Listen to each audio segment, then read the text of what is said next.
Bakit hindi nananalo ang kandidato ng simbahan? Hindi naniniwala sa inyo mga butanteng Katoliko. Bakit? Sinasalaula ninyo ang politika sa Pilipinas. Sa halip na kayo ay tumulong sa ikaaayos at ikagaganda at ikapapayapa ng Pilipinas, kayo pa ang nagbubuhos ng krudo o petrolyo sa lumalagablab ng labanang pampolitika sa pagitan ng dalawang mataas na lider at kampo nila na 90% or more ay mga Katoliko. O hindi ba ang relihiyon ni Presidente Marcos Katoliko? Halos lahat. Maliban siguro sa dalawa dyan o tatlo, maaaring born again itong si Alan Cayetano, Iglesia si Marcoleta, JIL o born again din, si Joel Villanueva. Pero ang 21 dyan, senador, mga nag-aral sa simbahan nyo, sa mga eskwelahan nyo, religious schools. Hindi kayo naniniwala sa kanila, natuto sila sa inyo, na pwede silang maging neutral? Bakit kinakailangang impluwensyahan nyo?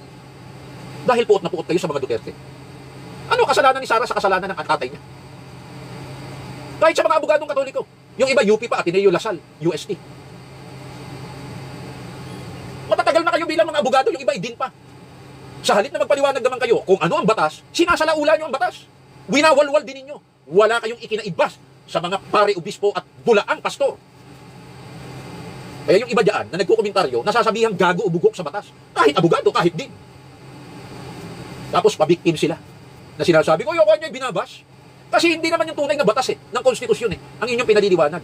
Ang ipinaliliwanag nyo at pinalalabo ay para baluktutin ang batas at konstitusyon para palitawin na kayo ang tama kontra sa mga kinapupuutan yung Duterte. Yan ang katotohanan dyan. Mapa-aresto ang issue kay Bato. Mapa-issue sa impeachment. Kitang-kita ninyo ang sabuatan ng mainstream maliit na media, ng simbahan ng mga pari at obispo, ng mga komunista at mga aktivista, ng mga dilawan at pink, ng mga nasa negosyo na nakatago habang nagsasamantala sa pagkamkam ng tubo at kita sa naghihirap na taong bayan. Maliwanag sa buhatan nyo dyan At hindi tayo maaaring magkamali na mayroong mga foreign powers na palihim lamang, ngunit sumusuporta sa mga yan. Sapagkat suklab sa Duterte, yung ama, at natatakot ng malabis sa anak. Pero hindi dapat ganyan Diba? Irespeto nyo ang boto ng tao. Kung hindi kayo manalo, better luck next time. Hindi yung, dahil hindi kayo manalo, gusto nyo patalsikin na patalsikin. Pag kayo naman ang nananalo at naglalagay, wala rin naman pinag-iba sa sinasabi nyo Kasimbulok din ninyo ang mga politikong gusto nyong manalo at nanalo dahil sa inyo. Diba? Kaya nakikita yan ng mga miyembro ng simbahang Katoliko Bakit ganito ang aming mga obispo? Bakit ganito ang aming mga kordinal? Bakit ganito ang aming mga pare? Mapaghatol sila sa iba. Pero hindi marunong tumingin sa harap ng salamin at tingnan ang kanilang mga sarili. Kung gaano sila kabulok sa pera, kabulok sa kabaklaan, gaano sila karubi sa politika. Kaya basahin nyo yung libro. Altar of Secrets. Sex, kamunduhan, politics, politika at kaperahan at kwarta sa simbahang Katoliko sa Pilipinas. Hindi ako sumulat nito, bumili lang ako at nagbasa. At sa hindi nagkapalan na makabasa nito, bumili po kayo sa National Bookstore at La Solidaridad, doon sa malapit sa Korte Suprema, available po. Bumili ako ng 5, Kuya Walter Presnedo, pinamigay ko yung 4. Kaya galit na galit kayo Presidente Duterte, kasi kayo mga obispo at pare na mapakialam sa politika, hindi nyo binuhubad yung inyong uniforme. Mag-homily kayo sa simbahan, sa halip ng ituro nyo ay salita ng Diyos, puro kayo politika. Paglabas ng simbahan, politika na. YouTube, Facebook, politika na mga Katoliko. Sa looban naman ng simbahan, politika pa rin. Tapos kung makahatol kayo sa mga politiko, parang hindi politikong Katoliko. Hindi ba dapat sisihin nyo sarili nyo? Bakit hindi nyo sila naturuan ng pagiging matinong politiko na Katoliko? Bakit karamihan ng mga namumunong Katoliko ay magnanakaw sa aba ng bayan? Kung yan ay Muslim na politiko, o kaya ay iglesia ay born again, katakot-takot na atake at panlalait sa relihiyon nila.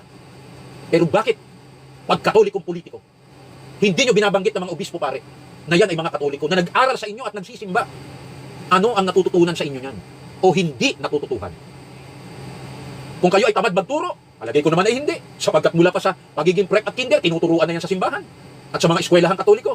Kahit nga, pampublikong eskwelahan, pinapasok ninyo. Na hindi naman dapat itinuturo ang relihiyon dyan sa public schools. Sapagkat hindi lang naman mga Katoliko nagbabayad ng buwis. Akala kasi naman obispo at pari na ito na kardinal, nasa panahon pa tayo ng Kastila, hindi. Matagal na pong naghimagsik, mahigit 100 taon, ang mga ninuno nating Katipunero laban sa mga imperialistang Kastilang Katoliko. Yan ang dahilan kaya sa ating konstitusyon, nagkaroon ng paghihiwalay ng relihiyon at gobyerno. Sapagkat noon, may union of church and state, pinakikialaman at nangingibabaw ang relihiyon sa politika sa Pilipinas. Hindi na po panahon ng Kastila. Kaya huwag niyong ipilit na ipalamon sa mga butanting Katoliko ang politika ng mga pare at obispo. Ang politika mo, politika mo.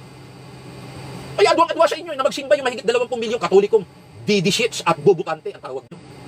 Pero ano relihiyon ng mga yan? Katoliko. Hindi nyo ba tinuruan? Siguro tinuruan nyo. Natuto ba sa inyo? Siguro hindi. Natuto ba sa inyo? Ayaw.